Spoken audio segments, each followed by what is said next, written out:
दोस्तों, health expert Shawn Stevenson का कहना है कि हमारे खाने और एक्सरसाइज करने से भी 10 गुना ज्यादा इम्पोर्टेंट होता है हमारा अच्छे तरीके से सोना और एक क्वालिटी नींद लेना।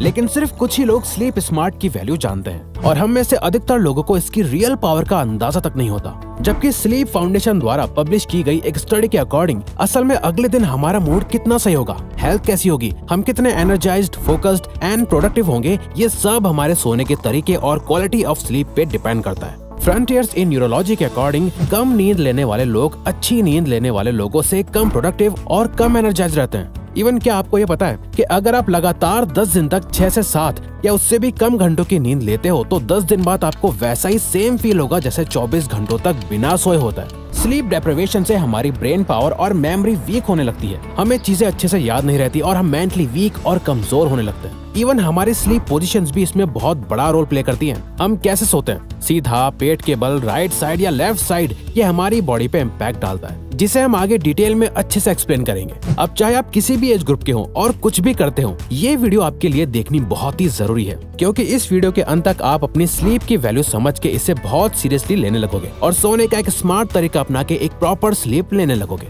लेकिन आइए सबसे पहले ये जानते हैं कि असल में स्लीप क्या होती है और ये क्यों जरूरी होती है। नंबर 1, स्लीप क्या है और ये क्यों इम्पोर्टेंट है।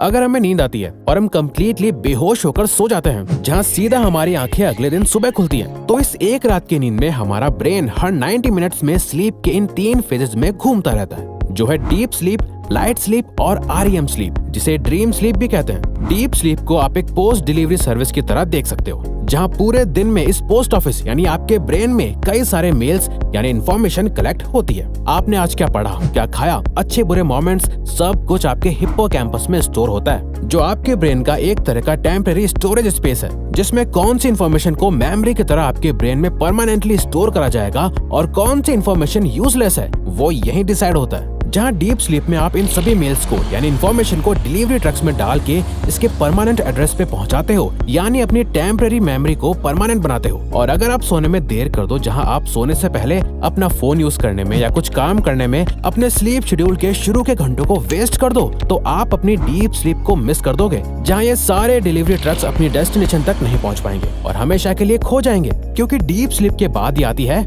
लाइट स्लीप, जहां आप अपने पोस्ट ऑफिस को साफ कर रहे होते हो। लाइट स्लीप का मेन रोल होता है आपके हिप्पोकैम्पस को साफ करना, जहां आपने जो कुछ भी सीखा, कोई भी मेमोरी बनाई, कुछ भी याद करा, वो अगर डीप स्लीप के प्रोसेस में परमानेंटली स्टोर नहीं हुआ होगा तो लाइट स्लीप में सब कुछ साफ हो जाएगा। और अगर आप 16 घंटों से ज्यादा देर तक जागे हुए हो तो आपके ब्रेन के लिए किसी भी इन्फॉर्मेशन को होल्ड करना बहुत मुश्किल हो जाता है, जहाँ आपका हिप्पोकैम्पस फुल हो जाता है और ज्यादा इन्फॉर्मेशन होल्ड नहीं कर पाता।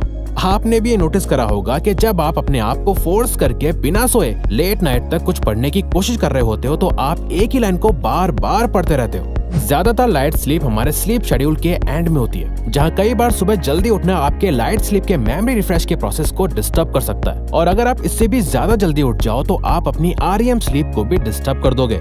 REM स्लीप का मतलब होता है रैपिड आई मूवमेंट। अगर आप किसी को सोते हुए नोटिस करो जो अपने REM स्लीप के फेज में है, तो आप देखोगे कि उसकी बंद आंखों की पुतलियां हल्की हल्की हिल रही होती हैं और उसकी बाकी सारी बॉडी पैरालाइज्ड हो गई होगी, जहां वो चाह के भी अपनी बॉडी को मूव नहीं कर सकता। नाउ REM स्लीप के टाइम आपके ब्रेन में क्या हो रहा होता है, इसे समझने के लिए हम एक और एग्जांपल लेते हैं। अगर डीप स्लीप एक ऐसा प्रोग्राम है जो आपके लिखे हुए सारे मेल्स यानी इन्फॉर्मेशन को एक परमानेंट जगह स्टोर करता है, तो वहीं REM स्लीप एक ऐसा प्रोग्राम है जो इन सभी नोट्स को स्टडी करता है, एडिट करता है, कोई भी सेंस बना के एक दूसरे से लिंक करता है और एक स्टोरी बनाता है, जिसे सोते हुए आप ड्रीम्स की फॉर्म में एंजॉय कर पाते हो। REM स्लीप में आपका ब्रेन आज की सारी इन्फॉर्मेशन को आपके पास्ट से किसी भी तरीके से कनेक्ट करने की कोशिश करता है, जो आपकी क्रिएटिव साइड को अनलॉक करता है। और अगर आप अपनी REM स्लीप को मिस करने लगेंगे तो आपकी क्रिएटिविटी भी कम होती जाएगी और आप अपनी लाइफ की नॉर्मल प्रॉब्लम्स का भी कोई क्रिएटिव सोल्यूशन नहीं निकाल पाएंगे। और अगर हम एक अच्छी 7 से 9 घंटे की नींद नहीं लेंगे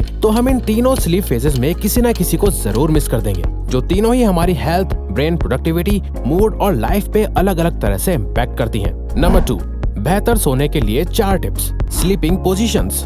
नाउ आप किस तरह सोते हो ये भी आपकी हेल्थ पे बहुत ज्यादा इम्पैक्ट करता है, क्योंकि हमारे पेट में बहुत ही स्ट्रॉन्ग एसिड होता है और हमारे पेट की शेप कुछ ऐसी होती है जिससे अगर हम राइट साइड में लेट जाएंगे तो ये एसिड हमारी बॉडी के कई और ऑर्गन्स तक पहुंचकर उन्हें डैमेज कर सकता है। राइट साइड पे सोने से हमें एसिडिटी या हार्ट बर्न जैसी कंडीशन हो जाती है, जो इसी एसिड के गलत पोजीशन की वजह से होती है। डॉक्टर्स कहते हैं बार बार एसिड बनने से कैंसर तक हो सकता है। वैसे ये कुछ कॉमन स्लीपिंग पोजीशंस होती हैं। बैक यानी जहां आप बिल्कुल सीधे लेट जाते हो। दूसरा है स्टमक यानी आप उल्टा पेट के बल होकर सोते हो। और इनमें सबसे वर्स्ट है राइट साइड पोजीशन, वहीं सबसे बेस्ट है लेफ्ट साइड। मेडिकल डेली की एक रिपोर्ट के अकॉर्डिंग लेफ्ट साइड पे सोने से आपकी बॉडी की अलाइनमेंट बिल्कुल नेचुरल रहती है, जहां आपकी स्पाइन कहीं से भी कर्व नहीं होती और आपका पेट बिल्कुल सही जगह पे होता है, जिससे एसिड रिफ्लक्स और हार्ट बर्न जैसी कंडीशंस में बहुत आराम मिलता है। दोस्तों, सही पोजीशन में हमारे लिए इसलिए सोना जरूरी है ताकि हम हर अगले दिन बिना किसी फिजिकल हेल्थ प्रॉब्लम के उठें और अगले दिन बिना कोई हेल्थ प्रॉब्लम के सो सकें, जिससे हम लाइफ लॉन्ग एक बेहतर और प्रोडक्टिव जिंदगी जी सकें। Create a sleep sanctuary. हमारा ब्रेन कुछ इस तरह से डिजाइन है कि ये हमारे बिहेवियर्स को ऑटोमेट करने के लिए हर जगह पैटर्न्स ढूंढता है। जैसे ही आप किचन में जाते हो तो आपका ब्रेन खाना खाने या बनाने का ऑटोमेटिक मोड ऑन कर देता है। जब आप बाथरूम जाते हो तो आपको सोचना नहीं पड़ता कि आप क्या करने आए हो। आपके ब्रेन में हर जगह का एक फिक्स रोल बन गया है, जहां जाते ही आप बिना सोचे समझे एक काम को करने लगते हो। कुछ इस तरह ही अगर आप अपने बेड को सिर्फ सोने के लिए ही यूज करोगे तो आपका ब्रेन इस पैटर्न को पकड़ लेगा। इसे लगेगा कि बेड मतलब नींद। वहीं अगर आप अपने बेड को और बाकी काम के लिए यूज करोगे तो इससे आप मेंटली अपने आप को सोने के लिए प्रिपेयर नहीं कर पाओगे। जैसे अगर आप बेड पे पड़े हुए अपना फोन यूज करते रहते हो या बेड पे खाना खाते हो और इसी बेड पे सोते भी हो, तो जब भी आप अपने बेड पे आते हो तो आपका ब्रेन इतनी सारी एक्टिविटीज में कंफ्यूज हो जाता है और नींद आने में प्रॉब्लम होती है। Sunlight and circadian rhythm. आपकी आज रात की नींद की क्वालिटी कैसी होगी, इसकी शुरुआत आपकी सुबह से ही हो जाती है। हम सबकी बॉडी में एक सर्केडियन रिदम होती है, जहां हमारी बॉडी 24 घंटों में रात या दिन के हिसाब से कई फिजिकल, मेंटल और बिहेवियर चेंजेस करती रहती है। जहां सनलाइट की हेल्प से हमारी बॉडी अपनी सर्केडियन रिदम को मेंटेन रखती है। सूरज की रोशनी लेने से आपकी बॉडी में अपने आप वो हार्मोन्स रिलीज होने लगते हैं जिनकी दिन भर में जरूरत होती है, जो आपके बायोलॉजिकल क्लॉक को मेंटेन रखता है, जिससे आपके ब्रेन को पता रहता है कि कब दिन है जब आपको जागे रहना है, काम करना है, और कब रात है जब आपको रेस्ट करना है। हर दिन सिर्फ 30 मिनट्स के लिए डायरेक्ट सनलाइट लेने से आपकी स्लीप क्वालिटी बहुत हद तक बेहतर हो जाती है। बहुत कम सनलाइट लेने से और बहुत ज्यादा आर्टिफिशियल लाइट के एक्सपोजर से हमारे ब्रेन को पता ही नहीं चलेगा कि कब सोना चाहिए और कब जागना है।